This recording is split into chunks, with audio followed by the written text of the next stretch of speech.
Army chief general Asim మునీర్కు తెహ్రీక్-ఏ-తాలిబాన్ పాకిస్తాన్ తీవ్రవాద సంస్థ నేరుగా సవాల్ విసిరింది.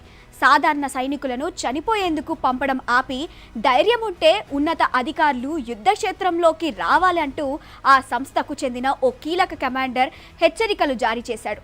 నువ్వు నిజమైన మగాడివైతే మాతో పోరాడు, తల్లిపాలు తాగిన వాడివైతే మాతో యుద్ధం చేయి అని సవాలు చేశాడు. ఈ వీడియో పాకిస్తాన్ సైనిక నాయకత్వాన్ని ఇరకటంలోకి నెట్టాయి. ఈ పరిణామాన్ని పాక్ ప్రభుత్వం తీవ్రంగా పరిగణించి కమాండర్ కాజిం ఆచూకీ తెలిపిన వారికి 10 కోట్ల పాకిస్తానీ రూపాయల రివార్డును ప్రకటించింది. అంతకుముందుకు అక్టోబర్ 8న ఖైబర్ పఖ్తుంఖ్వాలోని కుర్రం జిల్లాలో పాక్ సైన్యంపై జరిగిన మెరుపు దాడికి సంబంధించిన దృశ్యాలు కూడా టీటీపీ విడుదల చేసింది.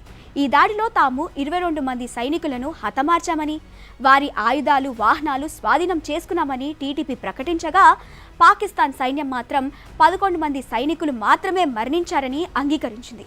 ఇటీవల ఖతార్, టర్కీ మధ్యవర్తిత్వంతో పాకిస్తాన్, ఆఫ్ఘనిస్తాన్లోని తాలిబాన్ ప్రభుత్వాల మధ్య కాల్పుల విరమణ ఒప్పందం కుదిరింది.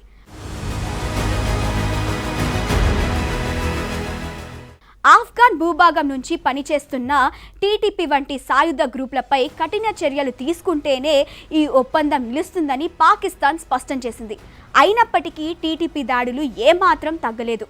టీటీపీ దూకుడు ఇతర హింసాత్మక సంస్థలైన Lashkar e Jhangvi, Islamic State, Khorasan province వంటి వాటికి కూడా ధైర్యాన్ని ఇస్తోందని పాకిస్తాన్ వర్గాలు ఆందోళన వ్యక్తం చేస్తున్నాయి.